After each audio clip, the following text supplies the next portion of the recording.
มาหาแต้มพี่น้องเอ้ยหาแต้มโอ้พอละนี่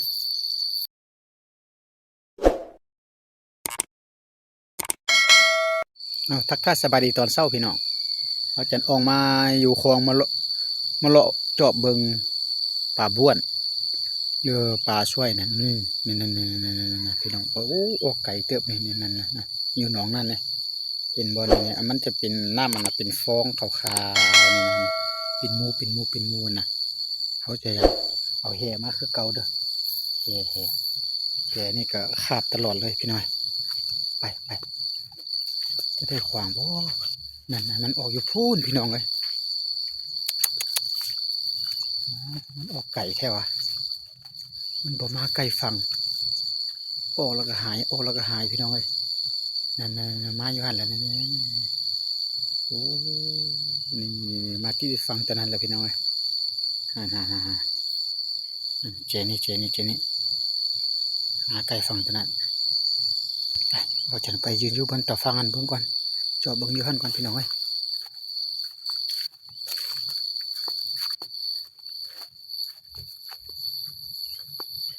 หากินเขียนต่อฟังหากินแบบใกล้บ้านอยู่หันมาอยู่พี่น้องเลย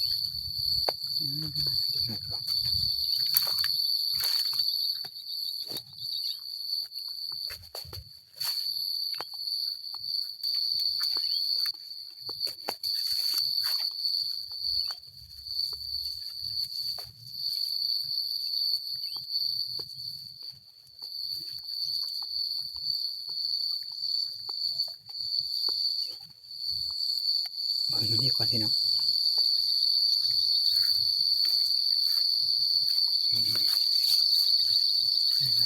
โอ้ยแถวนี้เห็นบ่นี่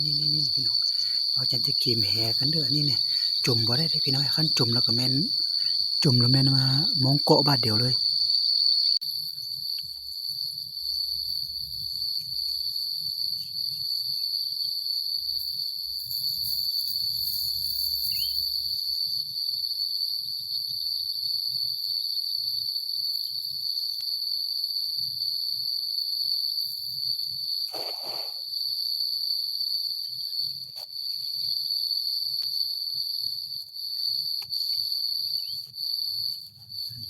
มันได้ส่งตูซื่อพี่น้องเอ้ยนี่มาลายอยู่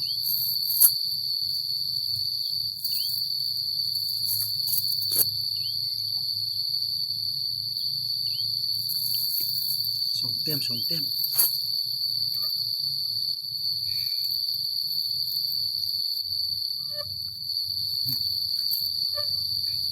าส่งเต็มซื่อพี่น้องเอ้ย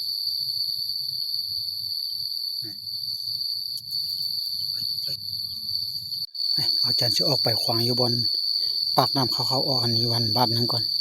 แต่ปลามันได้ว่าเข้าออกอยู่นะก็จะจบไปทางนี้แล้วเกี่ยวไปทางนั้นตื่นบ้านนั้นก็ได้พี่น้องเด้อไปจังคอยติดตามรับชมน้ำกันอีกพี่น้องเอ้ย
มาหาแต้มพี่น้องเอ้ย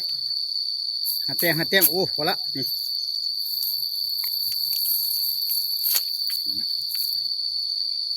โอ้หวยคุมนี่พี่น้อง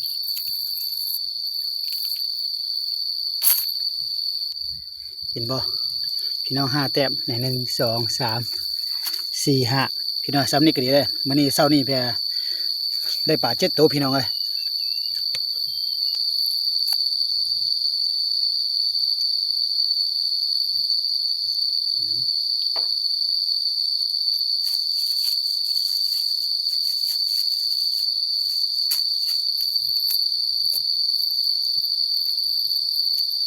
หอยคมบักละลายพี่น้องหอยคมนะมีพอดปลามางเด้อนี่น้องปลามางนี่ที่นี่มีปลามางเด้อ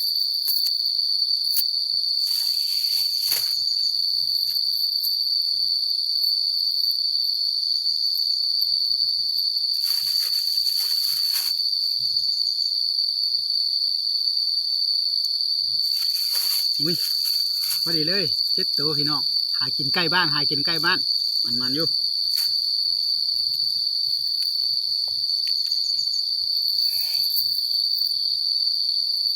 สบายดีพี่น้องมาสรุปผลงานการว่านเห่เขา4 บาทพี่น้องเลย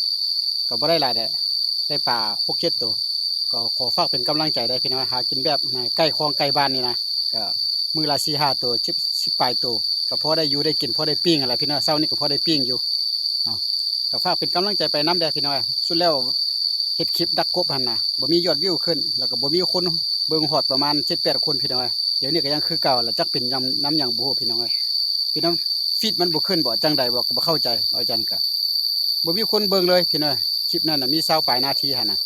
เอาก็ฝากเป็นกำลังใจไปตัวได้เด้อพี่น้อยเอาก็จะให้เบิ่งผลงานป่าเฮาละเป็นจังใดก็ช่วยเบิ่งนํกันมีตัวมีเตี้ยมพอได้กินได้อยู่บ่เบิ่งนํกันบรรยากาศเนาะเมื่อคืนก็ฝนตกเนาะบรรยากาศอยู่ทงอยู่ทาอยู่แคมป์น้ำแคมป์หนองนี่แหละเนี่ยท่านก็เป็นทงท่านว่าเขามีนกอะไรอีตุ่มนะพี่น้องไปโตทางกูกันข้ามมันนะโอ้มาเป็นแถวแล้วพี่น้องเลยนี่งานป่าเขาเนาะนี่ประมาณ3 นี่แหละพี่น้องก็ได้ปิ้งเศร้านี่อยู่1 2 3 4 5 6 7บ่นับขึ้นก่อนพี่น้อง1 2 3 4 5 6โอ้6 ตัวเพื่อมีเตะ6 ตัวมันเป็น7 ตัวบ่นี่ได้6 ตัวพี่น้องก็ปลาใหญ่อยู่เนาะ6 ตัวก็6 ตัวเนาะ7 ตัวนี่มันติ่งกันที่นะ7 ตัวขอขอบใจที่เขามารับชมพี่น้องกลับเพื่อนก่อนบ้านนี้นะจะได้ข้าวไฟบดตายไปปิ้งปลากินก่อนพี่น้องปิ้งปลาแซ่บๆก่อนนี่นะบ๊ายบาย